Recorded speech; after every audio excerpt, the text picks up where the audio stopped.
What's going on, everyone? Scott here. Welcome back to the channel. So the NCAA men's Final Four is here and tips off on Saturday night. First game being Florida versus Auburn, and then Houston versus Duke to close out the night. Now, this is the 4-1 seeds here in the Final Four. First time since I believe it was 2008 since we have had all 4-1 seeds in the Final Four, and two really good matchups and setting up a really good national championship matchup, whichever combination of teams come out of these games on Saturday for the national championship on Monday. And listen, these four teams, they have all been towards the top of the sport pretty much all year long. Florida maybe was a little bit on the outside at the beginning of the year, but pretty much since Thanksgiving, December, they have been a top 10 team. Auburn has been towards the top, if not 1, 2, pretty much all year long. Houston always floating around 4 or 5, in the country, right up there. Duke as well, floating around right up 2, 3, 1 all year, right up there. So we're down to 4, and we're going to go over these matchups here and give our predictions. But first, before we do jump in, if you could, just hit that like and subscribe button down there. We'll have more college basketball content on the channel. We also have a bunch of other stuff on the channel too, so just make sure you subscribe so you don't miss a video. So let's just jump in. Florida versus Auburn at 6:09. Currently, Florida is favored by about 2.5 currently, which is kind of surprising. But I guess, Auburn, they're the #1 overall seed, yes. But they have looked beatable over the last month. I mean, they ended the season on a couple-game losing streak. They haven't looked fantastic in this tournament, but they can look fantastic during stretches. And as a Michigan State fan, we just saw this in the Elite Eight with them. It's if you let them have a 3-4 minute stretch, the game can be over. And that was kind of where Michigan State lost the Elite Eight game, is they allowed a 17-0 run over a 4 or 5 minute stretch, and that was pretty much the game. But we're going to start out with Florida. Florida is actually, per Bart Torvik, the lowest ranked team of these 4 teams. They have them at number 4, but they have really been incredible all year. They are the #2 in team in adjusted efficiency offense, 15th in adjusted efficiency defense, 72nd in three-point shooting, and 29th in two-point percentage. And, really their only losses on the year, they lost at Kentucky, then they lost at home to Missouri, lost to Tennessee, another team that was just in the Elite Eight, had a really good shot at going to a Final Four, and then they lost to Georgia late in the year. But besides that, 34-4 on the year, has had a really, really incredible year. And, they were led by Walter Clayton Jr., averages about 18 points a game, but Elijah Martin, Will Richard, Alex Condon really gets the job done for them as well. And yeah, finished just right behind Auburn in the SEC in terms of the regular season. Then we flip it over to Auburn. They're the #3 team on Bart Torvik. #3 adjusted efficiency offense. #9 adjusted efficiency defense. 63rd in the country in three-point percentage. 33rd in two-point percentage. And their only loss on the year against Duke at Cameron, and then to this Florida team in February, and then they also lost to Texas A&M, Alabama to close the regular season, and then losing to Tennessee in the SEC tournament. But I mean, look, this team, they have the probably second best player in the country in Janai Broome. Then you have really experienced guys, Chad Baker-Mazara on the team. But then really my favorite player for them to watch is Tahad Pettiford. I think, and I said this if you watch any of the Michigan State, Auburn previews, recaps, I said that I thought Tahad Pettiford might be their best player in terms of NBA talent. Obviously, we know Janai Broome's incredible and, what he can do.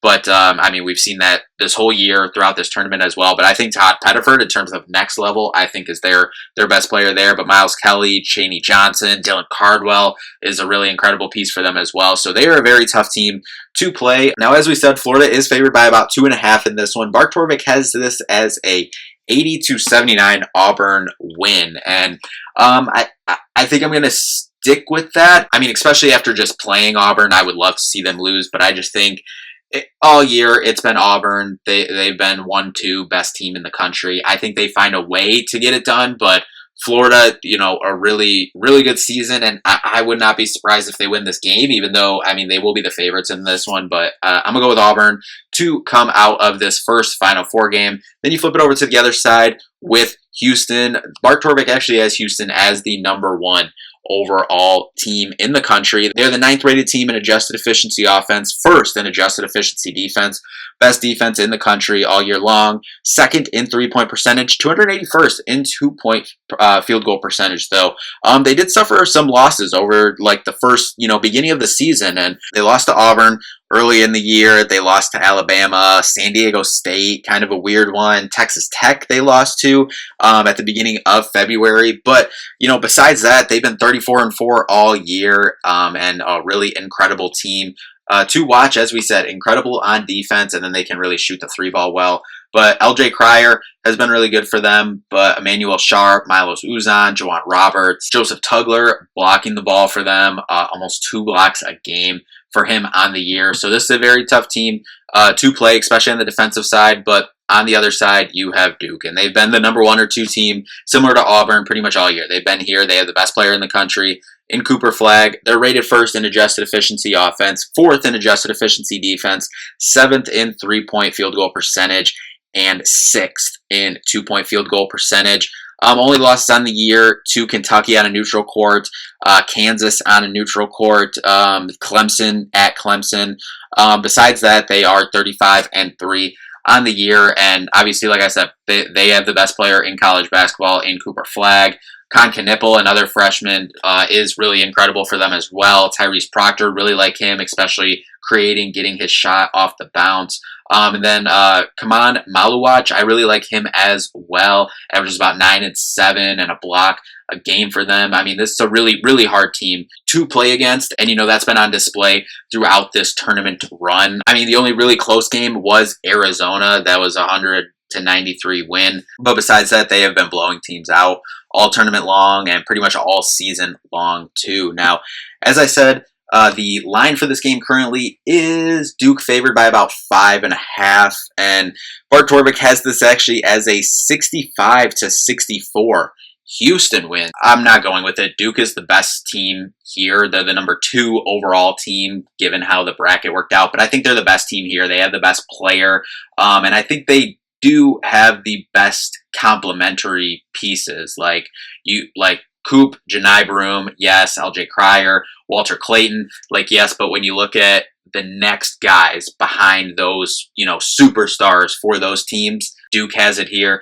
I like Duke in this one. I mean, this is going to be a struggle because Houston and Duke are both really good defensive teams, but Duke can score the ball incredibly well. If Houston can hit some threes, like they are highly rated in 3-point percentage shooting on the year, then they can obviously stick around, hang in this game. I think this will be a close game. I don't think either of these matchups will be, blowouts or anything. I think both of these games will be really close, and obviously you hope for that as a fan. But yeah, I got Duke in this one. So then that sets up a national championship against Auburn, between Auburn and Duke, and these have been the 1-2 best teams all year long, and fitting that we get this in the national championship. And I'm going to go with Duke. As I said, they're the best team. They have the best player, and I think they'll be able to do enough stuff offensively. I think this game, if we do get Duke versus Auburn, I think this will be an incredible offensive, national championship game. A lot of times in the Final Four national championship, it kind of turns into a defensive slugfest, take the under. And while, yes, both teams can play defense, I think this opens up the offense for them completely, and I think we can have a pretty high-scoring national championship game. So I'm going with Duke to come out of this weekend national champions, and Cooper Flagg to head off to the NBA with a national championship in his 1 year here at Duke. But anyway, that'll do it for this one. Thank you all so much for watching. We'll see you in the next one. Peace out.